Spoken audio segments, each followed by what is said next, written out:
Thank you, Caroline. That was really wonderful, and you set the scene so brilliantly. Yes. Now our next speaker, and I should say that had things not happened, had the COVID not happened, COP would be kicking off today in Glasgow, whereas in fact, of course, as we all know, it's not till this time next year. Our next speaker is Tim Jackson, who's the ecological economist, as well as being a director of the Centre for the Understanding of Sustainable Prosperity.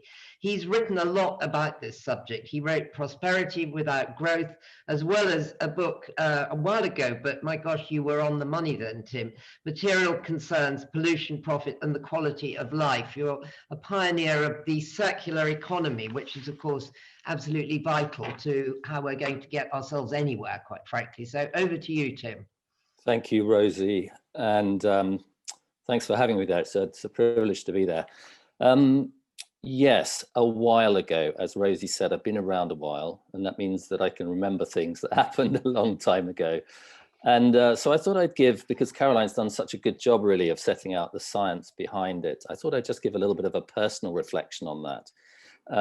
Because I can remember back in the day, I think it was 1988 or something, when Margaret Thatcher convened scientists together in Downing Street, and something called climate change was suddenly on the agenda. I can remember 2000, when the Royal Commission on Environmental Pollution put forward a report on climate change, which told us just how much work we had to do. I can remember how influential that was in the Climate Change Act, which was passed in 2018. And I can do a little bit of maths and work out that actually the most influential people in relation to the work that we are looking at the moment weren't even born when that science was put on the table. And it's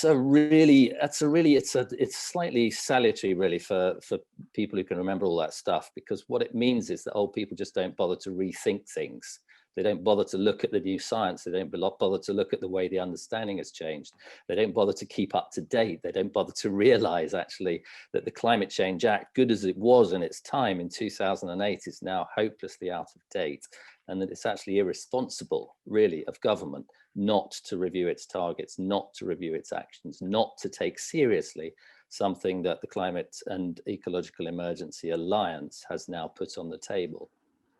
And I was, when this Climate and Ecological Alliance was being formed, particularly from people like Extinction Rebellion and Fridays for the Future and so on, and this new understanding of the science of climate change was being talked about. And this, I suppose, was a couple of years ago when the IPCC report on a 1.5 world was first published. I was kind of curious, because here was a set of people who had no authority, had no political power, who weren't all the time scientists, some of them were, some of them weren't, who were actually setting out an agenda that was faster and further than anything that the most courageous climate act in the world had set in motion. They were saying essentially, we have to cut our carbon more or less in developed countries by about 2025, which is a few years' time. It's not 2050. It's not a target for 2050, and it's not an 80% reduction by 2050. It's actually basically saying that if we want to remain within the scientific boundaries of a degree of warming that is acceptable, that we can live with. In fact, if we want only a 2/3 chance of remaining in that world, we have to act now, and we have to act fast. And as a scientist, and I do this stuff for my day job, so I kind of got my spreadsheets out and I tried to decide who was right. And I started from the budget that the IPCC had set out, the carbon budget. It's a very simple concept. It's sort of how much carbon can we afford to burn between now and the end of this century if we want a decent chance of living in a 1.5 degree world. And the IPCC crunched the numbers on that. I didn't have to. And if you want to know the number, it's 420 billion tons of carbon dioxide. That's all there is to burn globally if we want to have 2/3 chance of staying within 1.5 degrees. It's very, very straightforward in a sense. That's all the carbon we can afford to put in the atmosphere. The carbon in the atmosphere doesn't really care about the timescales of government bills. The carbon in the atmosphere doesn't really care about the intransigence of politicians. The carbon in the atmosphere doesn't care what year you were born in and whether you managed to update your knowledge or not. Actually, the science is very, very straightforward. That 420 billion tons is all that the whole world has to burn in terms of carbon if we want a decent world to live in. And so I did a little bit more maths, and I asked myself, well, taking into account how many people there are in the UK and our historical responsibility for carbon emissions, how much would that leave the UK to burn between 2018 and the end of the century? And it came down to quite a small number, 2.5 billion tons.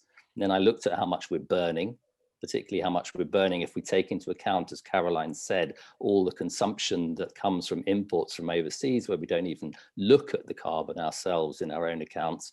And it turned out that was about 600 million tons a year. And then I did a little bit more maths, and I figured out that means, and it was 2019 when I was doing it, that means we have to get rid of all the carbon that we're burning by 2025. Quite a shock, actually, because that was the year, in fact, that Extinction Rebellion had quite deliberately said, this is when we need to decarbonize by. This is when we need net zero by. And then around about the same time, the government sort of looked at the 1.5 degree report and said, well, let's adjust the Climate Act a little bit. And they came out with a net zero target for 2050. 2050 is too late. And that's exactly the point of people like Greta Thunberg.